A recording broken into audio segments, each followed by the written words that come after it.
Oh, hi! You caught me wearing sunglasses. In my laziest segue ever, let's talk about the comic book The Men in Black. Comic tropes. Comic tropes.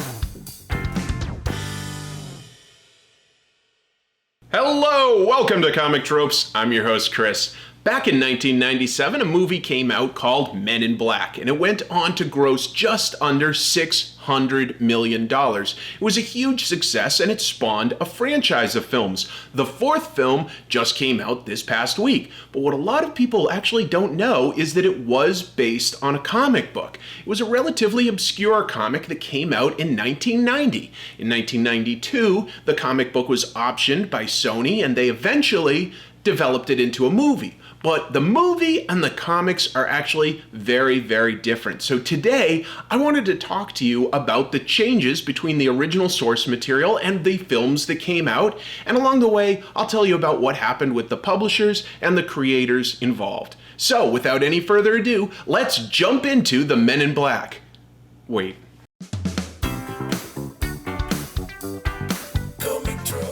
The Men in Black was originally published as a 3-issue series in 1990, with a second 3-issue series the following year. It was published by a small Canadian publisher called Aircel. Aircel began as an insulation company, but when they lost their government contract in 1985, employee Barry Blair somehow convinced the president to transition from insulation into comic book publishing. Can you imagine suggesting that to your boss at your job? Hey boss, I know sales are down right now. I know your first instinct might be to work on process flows or fine-tune the marketing campaign, but let me suggest this. What if we throw out everything we know about business and start publishing comic books? Aircel published titles like Samurai, Elflord, and Dragon Ring. Aircel is noted for giving a start to Dale Keown, who would go on to make a big name for himself in the 90s on Incredible Hulk and his creator-owned Project Pit. In 1988, the black and white indie comics boom that had emerged thanks to titles like Ninja Turtles, Cerebus, and Usagi Yojimbo was dying down. To stay alive, Aircel merged with Eternity Comics, which was an imprint of Malibu Comics. They essentially were absorbed by Malibu. In 1989, they published 4 issues of a zombie comic called The Walking Dead. It has no relation to the current Image comic by Robert Kirkman. Malibu published a wide variety of material, some of it licensed, like Planet of the Apes, various films from Full Moon Entertainment, Tarzan, and creator-owned books like Dreadstar by Jim Starlin and Star Slammers by Walt Simonson. In 1992 and 1993, they published Image's books before Image built their own production department. Malibu's biggest success was the introduction in the early 90s of their shared superhero universe, the Ultraverse, with a lot of top-tier talent. That gained the attention of Marvel, which bought them in November of 1994. When the Men in Black movie came out, Marvel published an adaptation and some one-shot comics based on it. As far as who owns the property, I'm pretty sure it's owned by writer Lowell Cunningham exclusively. That's what the indicia in issue 1 indicates. And Lowell wrote both the movie adaptation and the Retribution one-shot that Marvel published. He's the consistent presence across 3 publishers, and his sale of the intellectual property to Sony could explain why Marvel hasn't continued to produce more Men in Black comic books. That said, there is one consistent presence across all of the Men in Black comic books, and that's its writer, Lowell Cunningham, also credited as its creator. In a 1997 interview with the New York Times, Cunningham says that he sold the entire rights to his property for the low 6 figures, and I think he really did sell the complete rights, because in 1997, the same year that the movie came out, Marvel Comics published some books, and I think that Cunningham was just work for hire at that point, and they were just trying to keep some consistency. That said, let's take a look at the films and which elements they took from the comics and which were original ideas that they came up with. The movie introduces us to New York cop James, played by Will Smith in one of his first big leading roles. Tommy Lee Jones plays Agent K with the secret organization the Men in Black, tasked with keeping the peace among aliens who live on Earth undercover. When James chases down an alien, he's introduced to the Men in Black, and Kay gives him an opportunity to try out for the Men in Black. He passes, joins, and Agent J and K track down a rogue alien who is wearing the skin of a farmer named Edgar. Now known as Edgar, the alien has the control of a small galaxy, and if the Men in Black don't get it back, it could threaten intergalactic war. In the comic, we still have Agents J and K, but they're fairly different.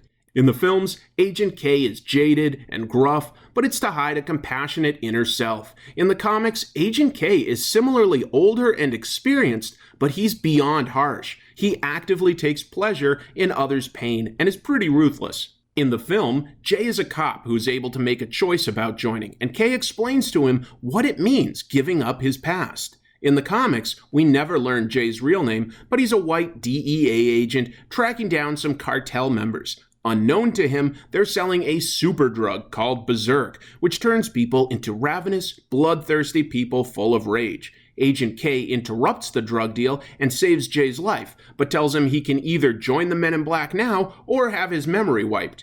One element in the comics that does make it into the movies is the Neuralizer, a flashlight-like device that can wipe someone's memories, but is blocked by the Men in Black sunglasses. Kay jokes that they're not called Ray-Bans for nothing. And that is the closest thing we're going to get to a joke across all of the comics. The fact is, the movies are basically action comedies. They're lighthearted, and I think that lightheartedness is what makes them stand out. But the comic book is quite dark. The Men in Black in the comic are ruthlessly efficient. They are killers.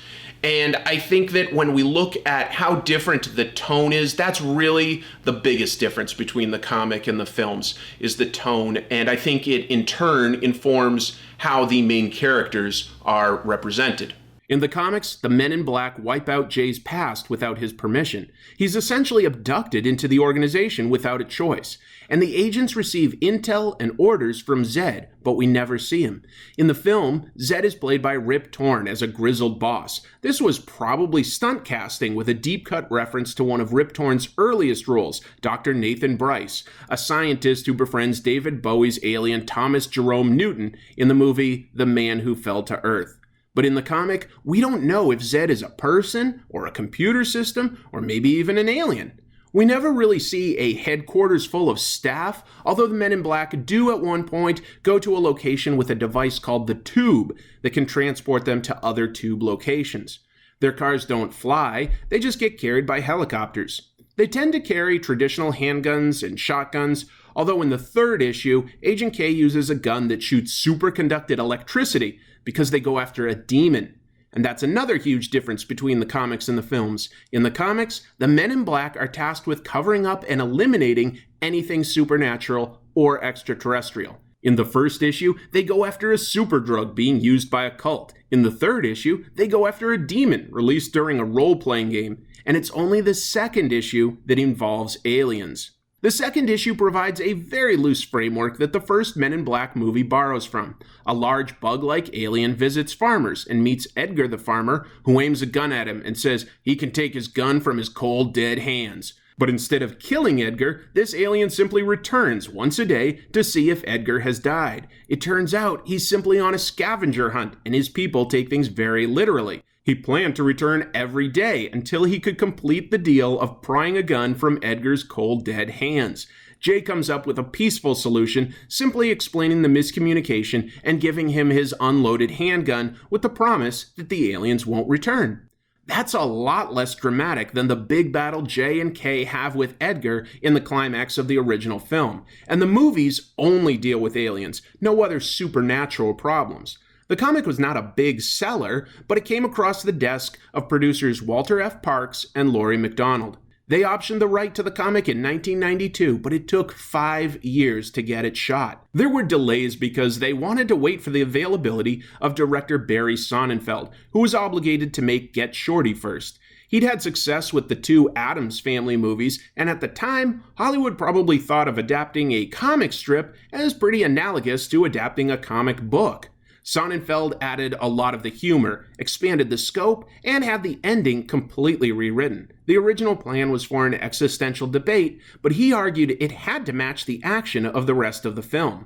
The movie was a big success, but it was one of those cases where the big blockbuster success of the movie did not bring much attention back to its original source material, the comics. I think that there are a few reasons for that. In my opinion, one of them is the fact that the original comics were independent and had a very low print run, so there wasn't a lot of awareness for it. Second, even if you found them, the tone and the story are pretty different between the comics and the movies. And third, even if you find the comics, there's just not that many of them, so there's not much to collect. There's less than 10. Not much. While the adaptation isn't that loyal, I'd argue that they kept the core idea and improved it. The relationship between J and K in the comics is antagonistic. K is not a good person in the comics at all. The comics actually feel closer to X-Files than Men in Black, since they investigate all sorts of strange events. But they're also tasked with eliminating them, not really containing or helping other visitors.